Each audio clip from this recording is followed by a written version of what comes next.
Oh, hello. My name is Mara and welcome to Books Like Whoa.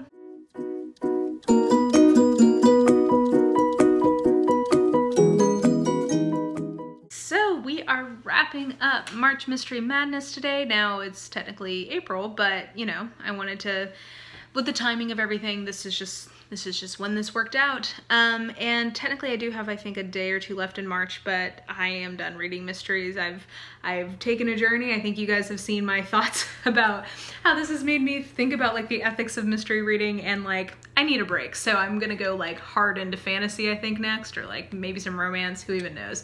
But I think I need a little bit of a palate cleanse from mystery. So I'm gonna call it a couple of days early, and I got through 14 mystery books this month. So I feel like I've done this month proud. So why don't I start with the books that I talked about in my TBR. Then I'll go through which books I assigned to the various challenges, and then any books that I haven't talked about after that, I'll kind of give you just like a wrap up as to how I felt about them. So 14 books. I'll try to get through this as quickly as possible. Buckle in. So let's start with the ones I said I was going to get to in my TBR. So that was The Underdog and Other Stories by Agatha Christie, Truly Devious by Maureen Johnson, Frankenstein by Mary Shelley, Egyptian Enigma by L.J.M. Owen, The Widows of Malabar Hill by Sujata Massey, The Magpie Murders by Anthony Horowitz, and The Hollow by Agatha Christie. Those are the ones I specifically mentioned in my TBR, and as I said at the top, I did get through all of these to varying degrees. So The Underdog and Other Stories, I gave a 5 out of 7 on my scale, which is a 4 out of 5 stars on Goodreads, which basically means that I really liked it. I thought it was really good. To me, just so you know, like a baseline rating, if I think it's good, it gets a 3 stars on Goodreads. Like to me, that's like, yeah, you met my expectations, you did a perfectly fine job. You have to like earn your stars above that. Consequently, you also have to earn your demerits below it. 4 out of 5 stars for The Underdog. I thought it was a really good story. I have a review for it. I'll link that up here. Truly Devious by Maureen Johnson, I really, really enjoyed. I did think that it was too much of a ramp-up book. There's way too much. This is supposed to be a trilogy. I can already tell this should have been a duology. I'm calling it now that that's going to be my final thought. That being said, I thought it was a really intriguing world. I really like there's a dual narrative happening in it, and I thought that was handled nicely, and I found both plots interesting, so that's good. And I just think that she does leave you on a cliffhanger, and like, fuck you, Maureen. I've got to wait a year for this. So that's annoying a little bit, but I did think that just in general, I felt like this was a really intriguing first entry in a series, and I really enjoyed it because of what I basically will say is pacing issues, and the fact that I can already tell that this book was too long and probably should have just been 2 books and not 3 in total. I gave it a 4 out of 5 stars. So not perfect, but if you're willing to go with the cliffhanger, I really did enjoy this one. Next was Frankenstein by Mary Shelley. Oh, I'm not showing you these things. Okay, this was The Underdog. I got a hardback in the interim, so you saw a paperback in my TBR. Truly Devious by Maureen Johnson. This looks like that. And then, okay, Frankenstein. Here we go. So Frankenstein by Mary Shelley was another one on my list, and I really enjoyed this. I did not know that this had a framing device, and I always love it when books do that. I just am a sucker for that. So I enjoyed it. Far be it from me to criticize Mary Shelley. She was, I think, like 18 or 19 when she wrote this, and I do think it's slightly overwritten. That's just my opinion.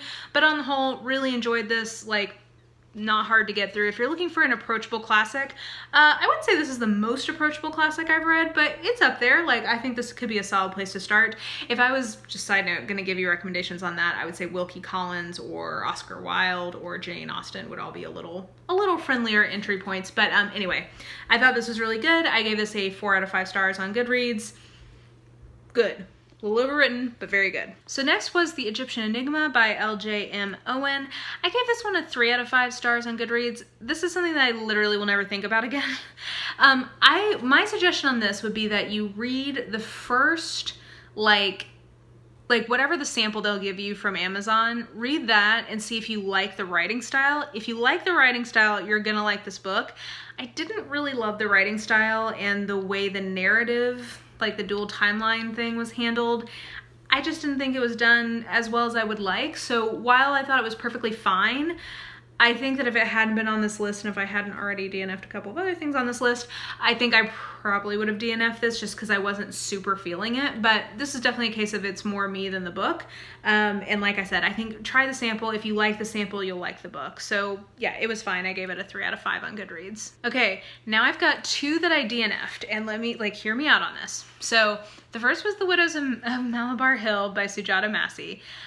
I think that I feel very similarly about this that I feel about Egyptian Enigma, which is, I don't think it's the book, I think it's me.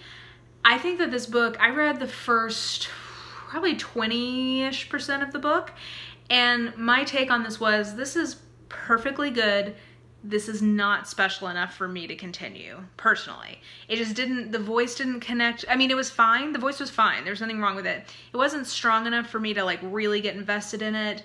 I wasn't that interested in the mystery that was happening, and I had so many other things I wanted to read that I was like, yeah, I don't own this book. It was a library book, and I'm not gonna finish it. So I personally DNF this book.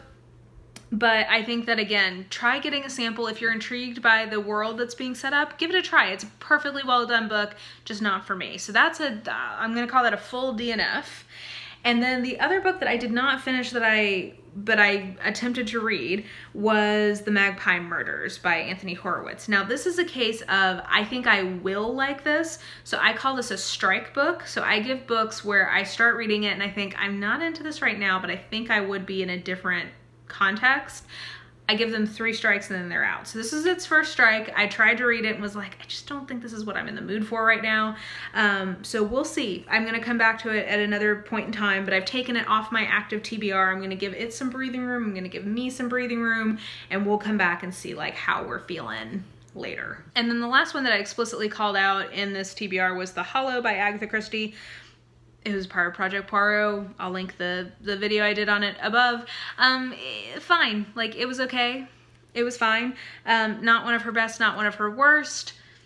Yeah, it was there. And I read it because it was a part of Project Poirot, and I'd read it before. This was a reread. So yeah, there we go. Those are the books that were on my TBR. So now getting into the words. So the first word was new, and for that I decided to choose Truly Devious because this did come out in the very end of January, I believe. So it's a very new book, which means I've gotta wait 10 months until I get the sequel. But yeah, so this is my new book. For my borrow book, I decided to go with Imitation in Death by J.D. Robb. I borrowed this from the library, and oh my God, loved it. It's one of my favorite in the series so far.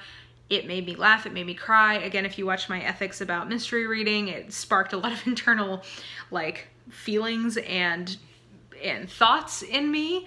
I really enjoyed this. I thought it was to me, this is exactly what, like, mystery is a popular genre. Like, it gets co-opted into like literary fiction sometimes, but for the most part, this is like popular fiction.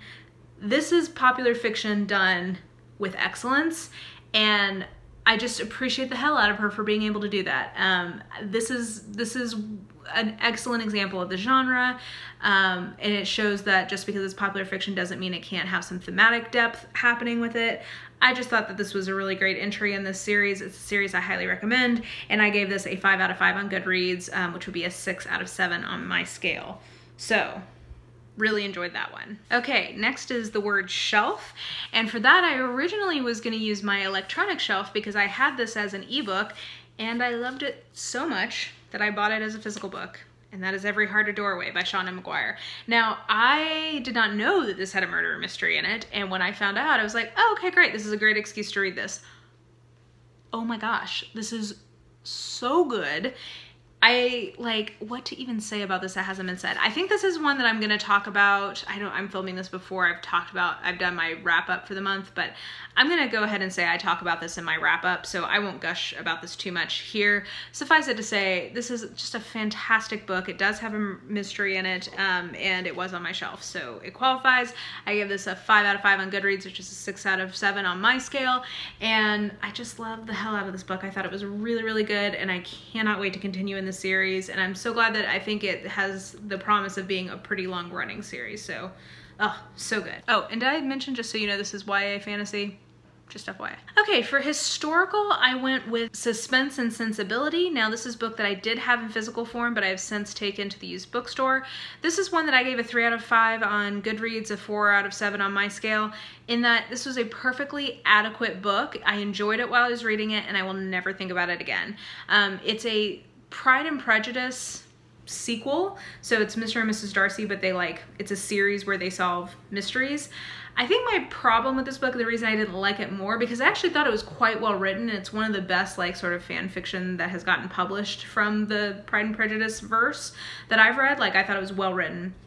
I think my biggest problem with this was that it also incorporates some elements of the supernatural, and I just felt like that was one genre element too far. We've already got fan fiction, we've got them being detectives, maybe don't put in the supernatural stuff. I just didn't think that that was too successful in this book. So for that reason, that's why I only gave it a 3 out of 5, which is good. I mean, like I said, I enjoyed it. It's not memorable, and I don't think I'll continue in the series. But yeah, I enjoyed it while I was reading it. It was a perfectly nice way to pass an evening. So that was historical, and now moving on to foreign, which could also be historical. I just decided to pick The Underdog and Other Stories by Agatha Christie, just because, yeah, I mean, I read a number of things that could be considered foreign on this list, but why not? We'll just pick this one. And then finally for opposite, I went with Frankenstein, just because this is sort of one of the texts of the horror genre. I don't read a lot of horror, and so this was something kind of opposite of what I would normally read. So yeah, I mean, like I said, 4 out of 5, I really enjoyed this, would recommend. It was good. So other books that I read for March Mystery Madness. There's only 4 other ones that I've not yet mentioned.